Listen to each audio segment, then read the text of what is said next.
Hey there, my friends. It's been a long time since I've posted any video on my channel. That was because I went through some things health-wise. So I didn't have any motivation to make videos for a long time. But I'm trying to get back doing these videos. So this is my first one in a long time. I hope you're doing okay.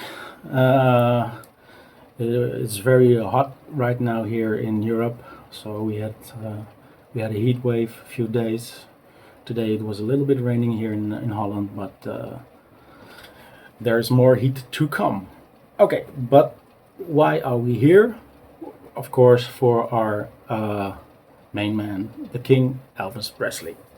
So about 3.5 weeks ago, I was on eBay and I saw a sealed copy of from Elvis in Memphis, and I placed a bid on it, and I won the auction, and I bought it for about $20.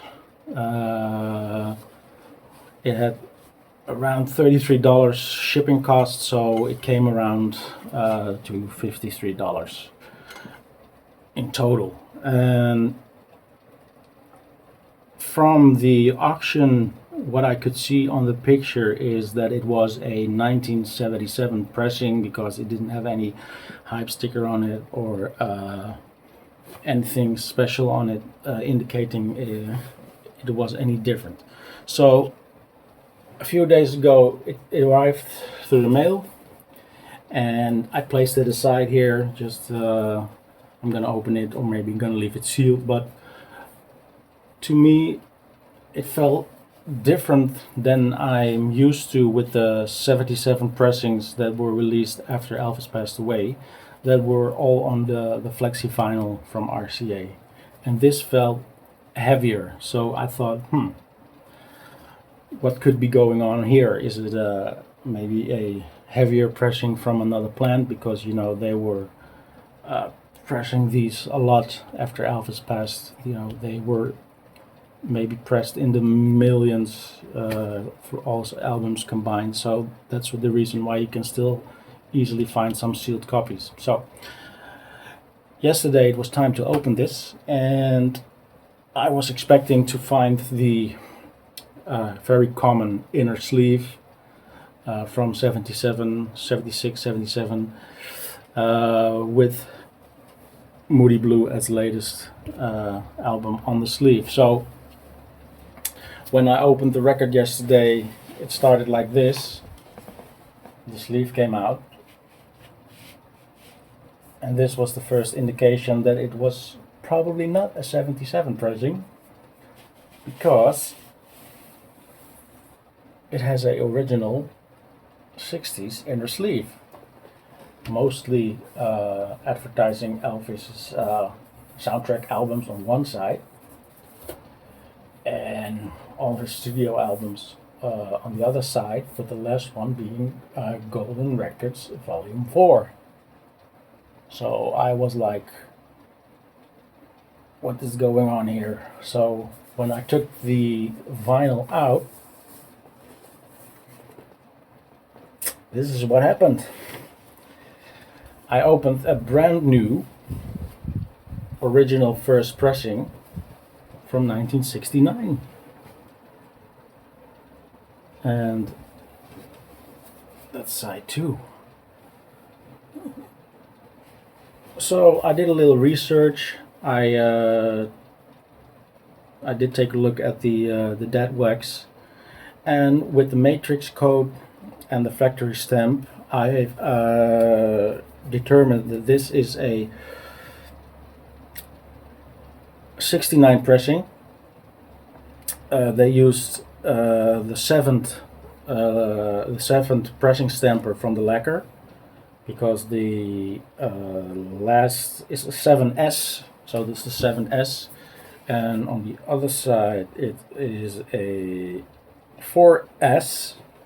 So on the A side they used the 7th stamper from the lacquer, and on side B they used the Ford stamper from the lacquer.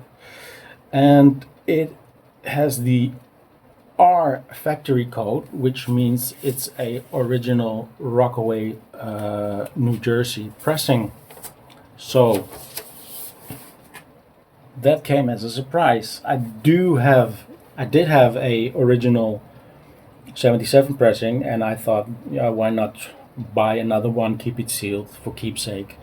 But yeah, I was surprised finding out it is an original 69 pressing. It's not the uh, the earliest pressing from when this came out on the 17th of June 1969, because as you all know, that it had a hype sticker and it had a bonus photo. But this is a, let's say, seventh run from the year in which it came out. So that's really, really cool to have, and it's a rigid vinyl. So I was really surprised to only find a sealed copy for $20. So really cool, and I didn't have this one, so that one is going into the collection. All right, that was a really big surprise. Let me know in the comments what you think. I did have some other things I bought. Although I've been away on YouTube for a long time, I did not stop buying Elvis, so I bought a lot. But these are the most recent things I came across.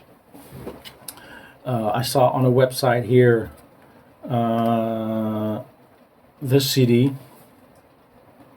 It's the 30 number one hits, and it was advertised as a Taiwanese pressing, but you know, this is the inside. Came with the obi strip, but this is not a Taiwanese pressing. It's a Chinese pressing. So I don't know if it's original, if it's a bootleg. I have no idea. But it only cost me five euros, and yeah, it's a fun, quirky thing to have. So why not? Then I went a thrift store shopping a few months ago, and I found an original "You Never Walk Alone" CD on the Camden label. It's a US made CD, I think 1987 if I'm not mistaken, and the booklet is in mint condition. The CD itself has a few little scuffs, nothing too bad. So, and this was only €1. Well, come on, cannot leave this for €1. And then the last thing I bought is something that I guess most of you already have. It's the thing that came out most recently, and that's the Blu-ray of Elvis Presley in concert, the Baz Luhrmann brushed up documentary. And I got this from the UK, as you can see, and the UK Blu-rays are always in a thicker case. But I was surprised to find out that it does have Dutch subtitles. So it is probably the same disc that is going to be released here in Holland, but we have a release date stating in December of this year. So I got this through eBay, and it arrived within a week from the UK to Amsterdam. So that's really awesome to have. I did buy the Blu-ray because I don't have a 4K player. But it is interesting. I never wanted to upgrade my Blu-ray collection to 4K because I'm happy with Blu-ray. But this watching on 4K is something to think about, upgrading my player. So, but for now, I'm gonna watch the Blu-ray on it. All right, that was a really short video. Hope you liked it. Hope to be posting more videos very soon, and hope to see you really, really, really fast again. Okay, my friends, take care, and I'll see you soon. Bye bye.